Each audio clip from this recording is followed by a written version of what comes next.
মুসলমান ভাইরানি আমার, কবিরা গুনার কথা আল্লাহ তাআলা বলছেন, কবিরা গুনাহ ছেড়ে দাও। কবিরা গুনাহ কাকে বলে এটাও তো আমরা অনেকেই জানি না, কথা ঠিক কিনা বলেন? কবিরা গুনাহ কারে কয় যদি জিজ্ঞেস করে বলেন তো কবিরা গুনাহ কি বলতে পারবেন? কয়জন বলতে পারবো কবিরা গুনাহ? এই উম্মতের সর্বশ্রেষ্ঠ মুফাসসির হযরত ইবনে আব্বাস রাদিয়াল্লাহু তাআলা আনহু বলেন, আল্লাহ রাব্বুল আলামিন যে কবিরা গুনাহ ছেড়ে দেওয়ার কথা বলেছেন, কবিরা গুনাহ কাকে বলে? ইবনে আব্বাস বলেন, কবিরা গুনাহ বলা হয় যেই সমস্ত গুনার কারণে কোরআনুল কারীমের মধ্যে আল্লাহ তাআলা জাহান্নামের আগুন দ্বারা ভয় দেখাইছেন। যেই সকল গুনার কারণে আল্লাহ রাব্বুল আলামিন কোরআনুল কারীমের মধ্যে গজব আর আযাবের কথা বলেছেন, যেই সকল গুনার কারণে আল্লাহ তাআলা কোরআনের মধ্যে লানতের কথা বলেছেন, সেগুলোই হচ্ছে কবিরা গুনাহ। কথা বুঝাইতে পারছেন? কবিরা গুনাহ কারে কই বুঝছেন? যে সমস্ত গুনার কারণে কোরআনের মধ্যে আল্লাহ রাব্বুল আলামিন জাহান্নামের আযাব দ্বারা ভয় দেখাইছেন, যে সমস্ত গুনার কারণে লানতের কথা বলেছেন, যে সমস্ত গুনার কারণে আযাব গজবের কথা আসছে, সেগুলোই হচ্ছে কি গুনাহ? কবিরা গুনাহ। এই আয়াত থেকে আমরা বুঝলাম গুনাহ হচ্ছে কয় প্রকার? দুই প্রকার। গুনাহ কয় প্রকার? একটা হচ্ছে সগীরা গুনাহ, একটা হচ্ছে কবিরা গুনাহ। একটা হচ্ছে ছোট গুনাহ, একটা হচ্ছে বড় গুনাহ। আল্লাহ তাআলা বলেন, যদি বড় গুনাহগুলো ছেড়ে দাও, আমি আল্লাহ তাআলা এই বড় গুনাহগুলো ছেড়ে দেওয়ার কারণে তোমাদের ছোট ছোট গুনাহগুলো অটোমেটিকলি আমি আল্লাহ ক্ষমা করে দেব, অটোমেটিকলি ক্ষমা করে দেব। এই জন্য গুনাহ ছাড়ার দরকার আছে না নাই? ও মুসলমান, কিভাবে তুমি গুনাহ করো, কিভাবে তুমি কবিরা গুনাহ করতেছো, বড় বড় গুনাহ করতেছো, অথচ আল্লাহ রাব্বুল আলামিন সিসি ক্যামেরা ফিট করে রাখছেন। সিসি ক্যামেরা ফিট করে রাখছেন আল্লাহ। অনেকগুলো সিসি ক্যামেরা আছে যেগুলোর মাধ্যমে আমাদের গুনাহগুলো রিপোর্ট হচ্ছে, আমাদের গুনাহগুলোর ফুটেজ তৈরি হচ্ছে। অনেকগুলো সিসি ক্যামেরা আছে। এই আলোচনা করতে গেলে অনেক সময়ের দরকার। আমি শুধু একটা সিসিটিভির কথা বলতেছি, একটা সিসি ক্যামেরার কথা বলতেছি। আল্লাহ রাব্বুল আলামিন কোরআনুল কারীমের 30 নম্বর পারা সূরা জিলজালের মধ্যে আল্লাহ তাআলা বলেন, সূরা জিলজালের মধ্যে আল্লাহ রাব্বুল আলামিন বলেন, ইয়াউমা ইযিন তুহাদ্দিসু আখবারাহা। ও দুনিয়ার মানুষ, তোমরা গুনাহ করতেছো অনবরত, 24টা ঘন্টায় তোমরা গুনাহ করতেছো। দিনের বেলা গুনাহ করতেছো, রাত্রির বেলা গুনাহ করতেছো, আলোতে গুনাহ করতেছো, অন্ধকারের মধ্যেও তোমরা গুনাহ করতেছো। কিন্তু জেনে রাখো, ইয়াউমা ইযিন তুহাদ্দিসু আখবারাহা, এমন একটা সময় আসবে যেদিন যে জমিনের মধ্যে দাঁড়ায়া দাঁড়ায়া তুমি গুনাহ করতেছো, সেই জমিনটা আমি আল্লাহর কাছে সব কিছু বলে দিবে। সবকিছু এই জমিন আল্লাহ রাব্বুল আলামিনের দরবারে সব সেদিন বলে দিবে। মুসলমান ভাইরা আমার, এই হাদিসের, এই আয়াতের তাফসীরের মধ্যে তিরমিজি শরীফের একটা হাদিস আসছে। তিরমিজি শরীফের হাদিসের মধ্যে রাসূল সাহাবীদেরকে এই হাদিসটা ব্যাখ্যা করে বোঝাইতে গিয়ে সাহাবীদেরকে বলেন, ও সাহাবীরা, আতাদরুনা মা আখবারুহা, জমিন যে আল্লাহ তাআলা বলেন জমিন সবকিছু আল্লাহর কাছে বলে দেবে, তোমরা কি বলতে পারো জমিন আল্লাহ তাআলার কাছে কি বলবে? সাহাবীদেরকে প্রশ্ন করছে রাসূল, জমিন কি বলবে, তোমরা কি বলতে পারো? রাসূল যে উত্তর দেন, ফাইন্না আখবারুহা فإن أخبارها أن تشهد على كل عبد وأمة بما عمل على ظهرها أن تقول عمل كذا وكذا يوم كذا وكذا। রাসূল নিজেই সাহাবীদেরকে বলতেছেন, সাহাবীরা শোনো, জমিন সেদিন আল্লাহর কাছে বলে দিবে। এর মানেটা হচ্ছে জমিন সেদিন এভাবে বলবে, খেয়াল করেন, জমিন সেদিন বলবে, আল্লাহ অমুকের ফুলা অমুক অতটা বাজে, অমুক জায়গায় দাঁড়ায়া এই গুনাহটা করছিল। আহা, কথা বুঝতে পারছেন? সেদিন কে, কোথায়, কখন গুনাহ করছিল সবকিছু জমিন আল্লাহ রাব্বুল আলামিনের কাছে বলবে। রাসূল বলেন আনতা কুলা আমিলা কাদা ওয়া কাদা ইয়াউমা কাদা ওয়া কাদা, জমিন সেদিন বলবে আল্লাহ অমুকের ফলা অমুক শাস্ত্রের মধ্যে বয়া অমুক কথাটা বলছিল, অমুক গুনাহটা করছিল। এভাবে জমিন সেদিন আল্লাহ রাব্বুল আলামিনের কাছে সবকিছু বলে দেবে। এজন্য গুনাহ করার কোনো সুযোগ আসেনি। কথা বলেন, গুনাহ করার সুযোগ আসেনি? গুনাহ করার কোনো সুযোগ নাই। কারণ এটা শুধু একটা সিসি ফুটেজের কথা বললাম, আরো এরকম 5-7টা সিসিটিভি আছে, সিসি ক্যামেরা আছে, যেগুলোর মাধ্যমে আমাদের গুনাহ পর্যবেক্ষণ করা হইতেছে। প্রতিনিয়ত সবগুলো গুনাহ আল্লাহ রাব্বুল আলামিন ফুটেজ করতেছেন। ও মুসলমান,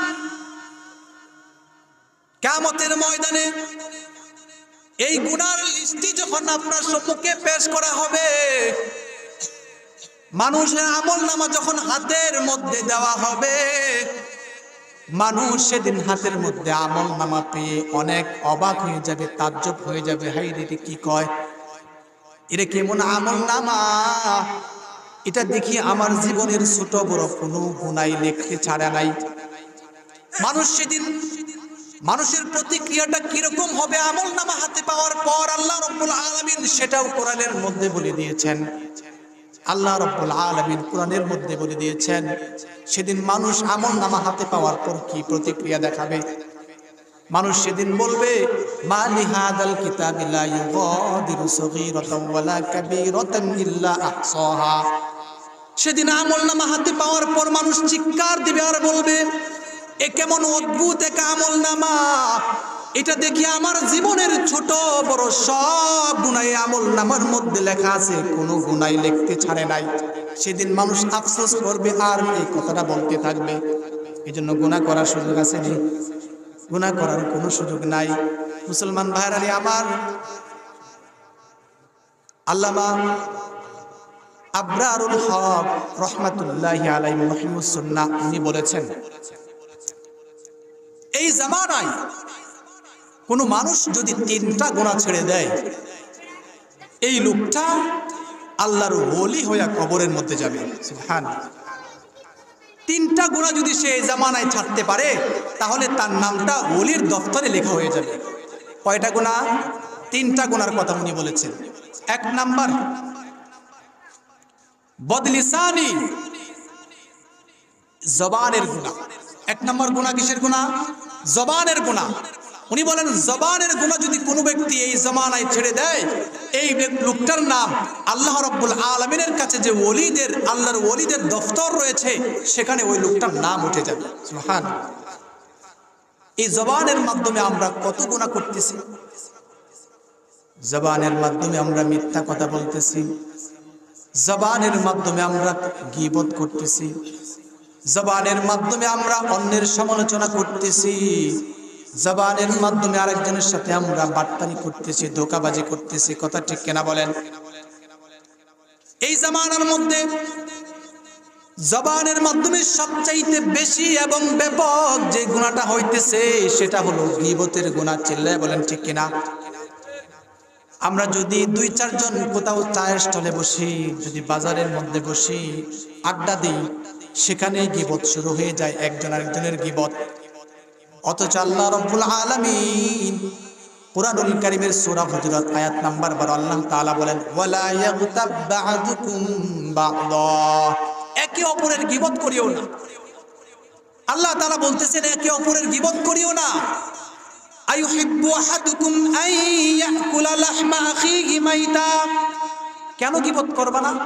আল্লাহ তাআলা বলতেছেন তোমাদের কি এরকম কেউ আছে যে তার আপন মৃত ভাইয়ের মাংস খেতে চায়? এরকম কেউ আছে? এরকম জঘন্য লোক কি আমাদের সমাজে আছে যে তার ভাইয়ের, মরা ভাইয়ের মাংস খেতে চায়?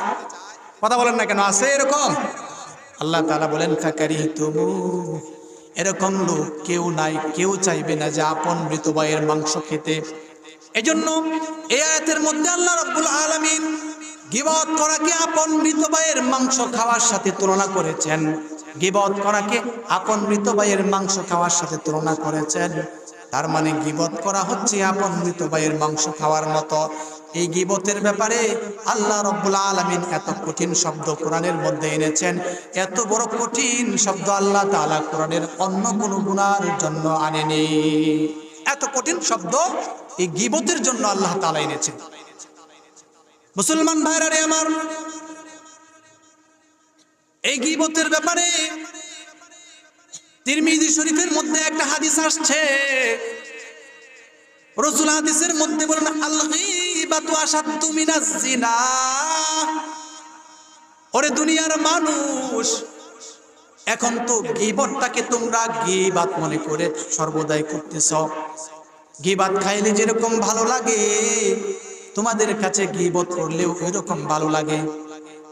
কিন্তু শোনো, গীবতের গুনাহটা জিনার গুনার চাইতেও মারাত্মক ভয়াবহ গুনাহ। জিনা, ব্যভিচার, এটাকে সমাজের মধ্যে ছোট আকারে দেখা হয় না অনেক বড় গুনাহ হিসেবে দেখা হয়? অনেক বড় গুনাহ। কিন্তু রাসূল হাদিসের মধ্যে বলেন, গীবতের গুনাহটা হচ্ছে জিনার গুনার চাইতেও মারাত্মক। কিভাবে মারাত্মক হলো? মুসলমান ভাইরা আমার, একটু বোঝার চেষ্টা করেন। কোন ব্যক্তি যদি জিনা করে, জিনা করার পর ওই ব্যক্তির মধ্যে যদি অনুশোচনা আসে, আমি অনেক বড় অন্যায় করে ফেলেছি, অনেক বড় অপরাধ করে ফেলেছি, এই অনুশোচনা যদি ভিতরে আসে, এই অনুশোচনা আসার পর আল্লাহ রাব্বুল আলামিনের দরবারে যদি তওবা করে ইস্তেগফার করে যদি ক্ষমা চায়, আল্লাহ রাব্বুল আলামিন ইচ্ছা করলে ওই ব্যক্তির গুনাহ আল্লাহ তাআলা মাফ করে দিবেন। কিন্তু কোন লোক যদি গীবত করে, কোন লোক যদি কারো গীবত করে, কারো সমালোচনা করে, আল্লাহ রাব্বুল আলামিনের কাছে ক্ষমা চাইলেও আল্লাহ তাআলা তাকে ততক্ষণ পর্যন্ত ক্ষমা করবেন না যতক্ষণ না পর্যন্ত যার গীবত করছো গো, ওই ব্যক্তির কাছে ক্ষমা চেয়ে না ক্ষমা পাবা, ততক্ষণ পর্যন্ত আল্লাহ ক্ষমা করবেন না। তে গীবতের গুনাহকে জিনার চাইতেও ভয়াবহ হলো না? অথচ গীবতটাকে আমরা গুনাহই মনে করি না। আল্লাহ তাআলা সকলকে হেফাজত করে। এই গীবত ছেড়ে দিতে হবে। মিথ্যা সাক্ষ্য দেওয়া যাবে না। মিথ্যা সাক্ষ্য দেওয়া এটাও করা যাবে না। সম্মানিত উপস্থিতি, মিথ্যা সাক্ষীর কথা যেহেতু আসলো, প্রাসঙ্গিক ক্রমে একটা কথা আসলো, একটা মাসআলা আসলো, আপনাদেরকে বলি। সামনে নির্বাচন আসতেছে না? কি বলেন? নির্বাচন আসতেছে না? নির্বাচন আসলে তো আমরা আমাদের পছন্দনীয় প্রার্থীকে ভোট দেই, কথা ঠিক না? পছন্দনীয় প্রার্থীকে আমরা কি দেই? ভোট দেই। এই ভোট শরীয়তের মধ্যে এই ভোটের কথা কি আছে? বলে আছে ভোটের কথা। এই ভোটটা হচ্ছে শরীয়তের দৃষ্টিতে সাক্ষীর মতো। ভোট শরীয়তের দৃষ্টিতে কার মতো? সাক্ষীর মতো, শাহাদার মতো। অর্থাৎ সাক্ষীর ক্ষেত্রে শরীয়তের যেই বিধান, ভোটের ক্ষেত্রেও শরীয়তের সেই বিধান। কথা বুঝাইতে পারছি? আল্লাহ রাব্বুল আলামিন কুরআনুল কারীমের মধ্যে বলেন, ওয়া ইন কুলতুম ফাদিলু, যদি তোমরা সাক্ষ্য দাও, ইনসাফের সাথে সাক্ষী দিবা। কিসের সাথে সাক্ষী দিবা? ইনসাফের সাথে সাক্ষী দিবা। সম্মানিত উপস্থিতি, ভোট যেহেতু সাক্ষীর মতো, সুতরাং আমি কোনো প্রার্থীকে যদি ভোট দেই, তার মানে হচ্ছে আমি যেই প্রার্থীকে ভোট দিলাম, আমার দৃষ্টিতে ওই প্রার্থী সে সংসদের সর্বাধিক যোগ্য এবং এই ক্ষমতার সর্বাধিক সে যোগ্যবান। এটা মনে করি আমি তাকে কি দিলাম? ভোট দিলাম। কথা বুঝাইতে পারছি?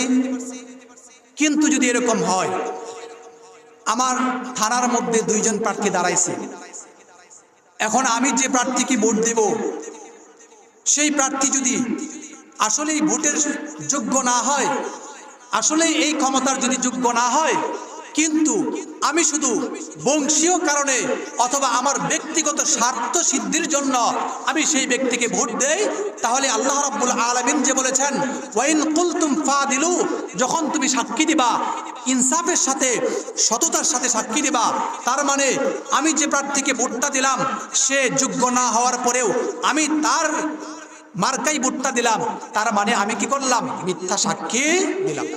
কি করলাম? মিথ্যা সাক্ষী দিলাম। মিথ্যা সাক্ষী দিলে যেই শাস্তি, যে ভয়াবহতা, আমি অযোগ্য প্রার্থীকে ভোট দেওয়ার কারণে সেই পাপের অংশীদার হলাম। মাসলা কি বুঝছেন? মাসলা কি বুঝতে পারছেন?